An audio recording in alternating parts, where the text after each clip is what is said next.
Hey, good morning and welcome to Shiva YouTube, just Daf It. Today we're doing a new parak, start of the seventh parak in Nedarim, Daf Nun Dalid, number 54. We'll talk about more types of Nedarim from food. We'll start this parak, Hanoder min Yarak. The Mishnah says, Hanoder min Yarak, mutter b'dluin. If you took a neder, you're not going to benefit from vegetables, right? So you're allowed to have squash, pumpkins, butternut squash, things like that. That's not included in nether according to the Chum. Rabbi Akiva Oster. Rabbi Akiva says it is included. Amrulo Rabbi Akiva. The Rabban said to Rabbi Akiva, "V'alo Omer Adam l'shlucho kach liyara." He says to his messenger, his butler, go to the store and buy me some cucumbers, a vegetable. V'homer l'matzasi al dluin. The person, the agent, the butler is going to come back and says, "Are you sure you want me to buy something? There's no cucumbers there. There's no tomatoes over there. All I found are these squash, butternut squash. Is that really a vegetable or not?" So, obviously, from the fact that the shliach, right, the person he's sending to the store, has to consult him, it's not included. Amar lehem, he said back to them, Kena davar Hashem omer hu lamatazi ala kitnis. We'll see in the Mishnah, right? Really, Rabbi Akiva holds, even if you consult about something, the fact that you're consulting about it shows there's a possibility that it's included. So he retorts them in the Mishnah. He says, maybe I'll say, really, maybe I'll go back and say there's no kitness. There's no beans or legumes. Right? He's saying, according to you, right? Technically, this is what I think he's saying in the Mishnah, right? Also, the agent will come back to him and say, right, possibly he'll say, there's no vegetables, there's no squash, there's no butternut squash. Maybe you want legumes. But obviously, legumes is not vegetables. Legumes, right, beans and, different types of I guess rice. Kitness would be rice also. Kidneys are rice, beans, quinoa, things like that. Rikiva concludes dluin, squash are included in vegetables. Kidneys are not included in yarek. The Mishnah concludes, apparently according to the Chachamim Shita, when he says yarak, he also included Egyptian beans. Egyptian beans are, when they're moist, they're put in a salad, right? You can put moist beans in a salad, so it would be a vegetable. Mutter biyavish, however, dried beans that you have to cook, obviously, are like legumes, would not, even according to Rekiva, would not be considered a vegetable. The Gemara says another man are yarak. So the Gemara asks, how many yarak nadar? Now, according to Art Scroll, they say this question is on Rabbi Akiva. To me, it doesn't make sense. It should be according to Rabbi Akiva. I think it's according to Rabbanan. Normally, we assume butternut squash, pumpkins are called vegetables. So why isn't it included? Amar Ula. So Ula says, no, the Rabbanan technically would agree. But Omar Yarke Kedira Allah. We're talking about vegetables that go into the pot, right? You're cooking a soup or something like that. A butternut squash. Probably not going to cook in a soup. You'll make butternut squash pie out of it, pumpkin pie. You wouldn't make it in a soup. Whereas maybe he meant to say vegetables that are eaten in a pot, right? A lot of times you'll cook pumpkin pie in a pot, one of the ceramic pots. The Mishnah is specifically talking about a case where he says yarek that is cooked in the pot, right? And that's talking about vegetables that are cooked in a soup or a dish of meat. You're going to cook vegetables accompanying it. But butternut squash generally is not accompanying food in a pot, usually to make a kugel or make a pie. The Maikamifli, what's the machlokas between the Rabban and Rabbi Kiva? Rabban and Savri, kol milsa desara shlicha limluchi Allah minahu. If your butler has to come back and ask you, did you mean squash? Did you mean butternut squash? That's not considered part of your neder. It's not considered a yarek. Rabbi Kiva Savar, Rabbi Kiva held, kol milsa the milcha shlicha Allah minahu. Anything that a person, technically a shliach, would ask you about, he considers a possibility, so it is included in your neder. Obviously, from the Mishnah, we see that kitness is not something. He just meant to ask that as a question, like, maybe we should say the same about kitness also. But obviously, kitness is not included. It's not something that a person would go back and ask about. Amar Abaye, Moder Rabbi Akiva, Inyan Malkus Shein Aloke. Nonetheless, according to Rabbi Akiva, if you say a Nodrim and a Yarok, and you ate a squash, a butternut squash, you wouldn't get Malkus. You would violate your neder.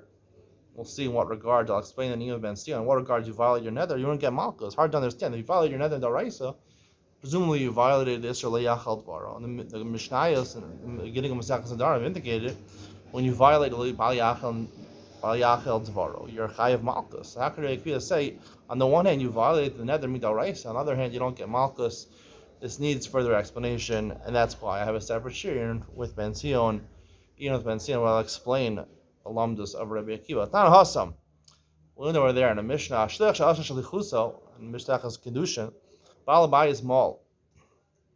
If you appoint someone to be your shliach or agent to go take a property of hektish, right?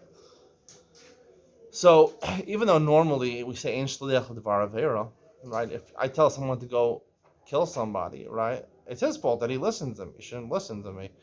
However, when it comes to two things, by truma and by me'ilah, we do say there is shlichus. So if he listened to me, then I, who sent him, have committed me'ilah by, possessing the property of hektish, and therefore I owe a korban me'ilah. I owe hektish the money, and I owe a chomesh, an extra fifth.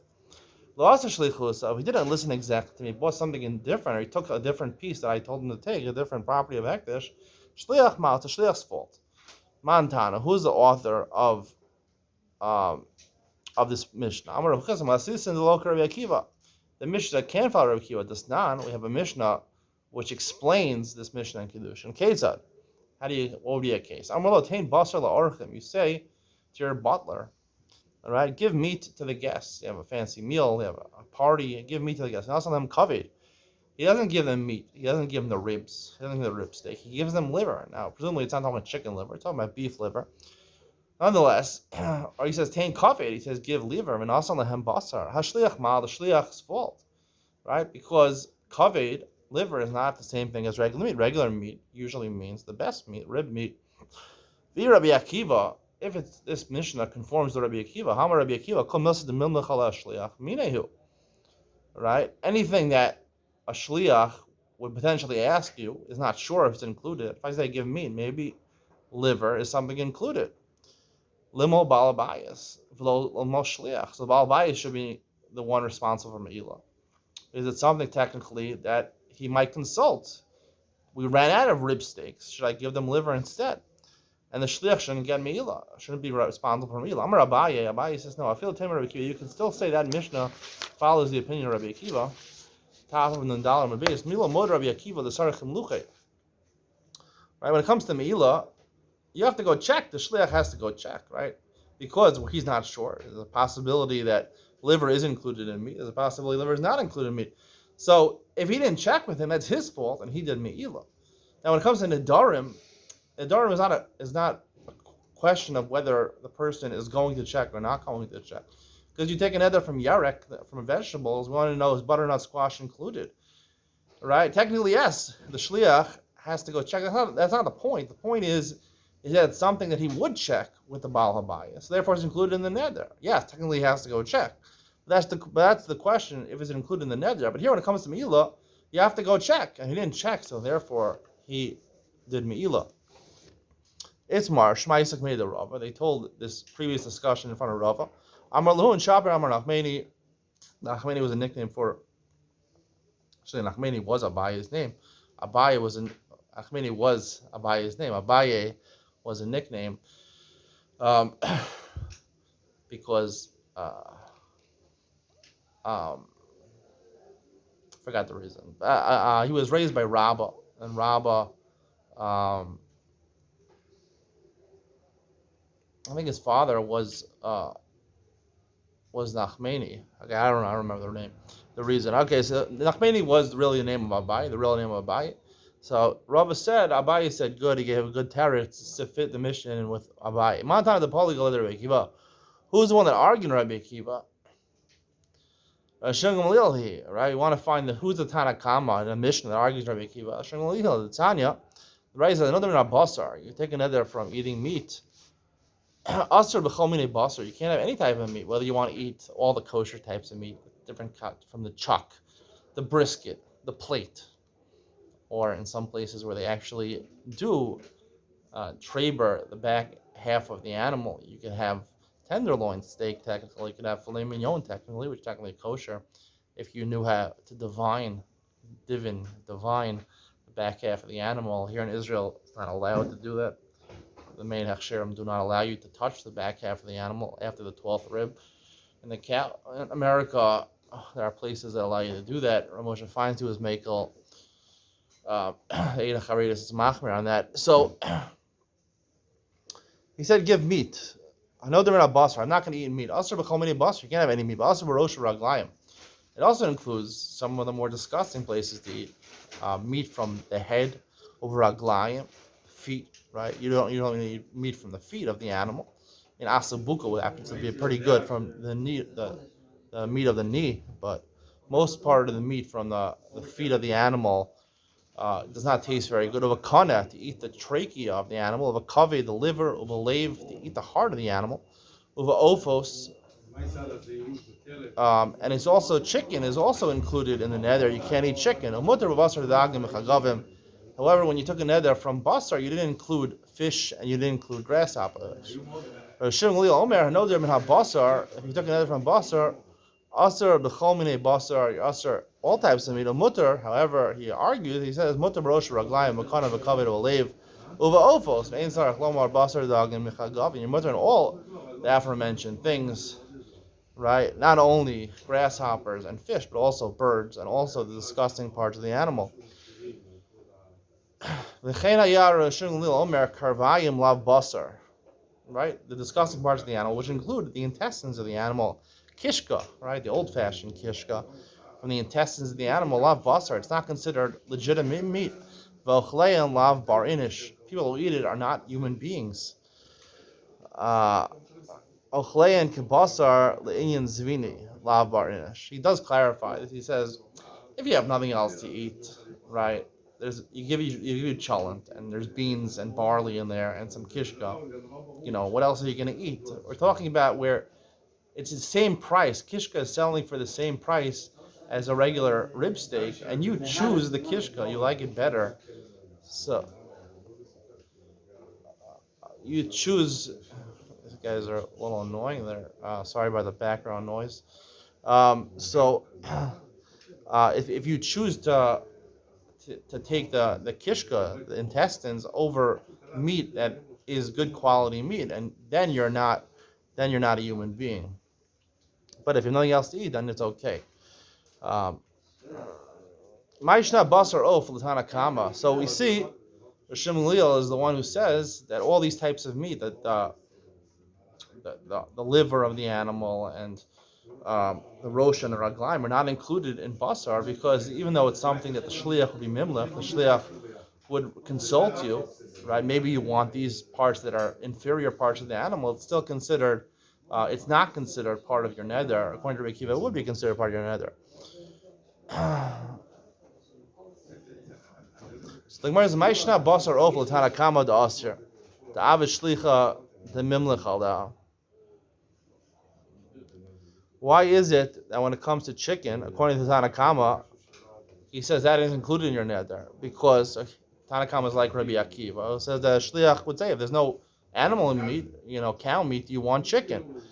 Basar dagim nami avish shlicha dilo meshkach pishra mimlech alev. There's no chicken or meat. Maybe I'll ask you, do you want some salmon? The Amar lo meshkach lebisra. I see dagim. Well, it should be asar. Maybe he'll say instead of meat, I'll give you fish. Amar Abaye. Go in Shehiki's dam. We're talking about a case specifically at the Brisa where he bloodlet, right? He went to a phlebotomist. He drew blood. You're not supposed to eat fish after that. You're not supposed to eat even chicken after that. The masukar, someone who bloodlets, v'achil bisra the safra parach liba kasafra. He eats meat of a bird. Right, so his heart is going to flutter like the wings of a bird. V'tanya ein mekizin lo al dag. Another brayz says, if you only have fish, v'lo al ofos, v'lo al basar maliyah, if you only have fish or bird or chicken meat or salty meat like a skirt steak, you don't bloodlet because it's not healthy to eat that after you bloodlet. If you bloodlet, if you took blood, you shouldn't eat milk and not cheese, base, not eggs, shchalayim. Shchalayim is a type of cress, article translated, ovos, basar, and not chicken, and not basar meliach, and not salty meat. The Gemara says, shiny ovos to efshali de shlika. Normal chicken is not good. However, chicken that you slow cook, that could be good after you bloodlet. Abaye Amar Kigon the Kaibin Le'eni.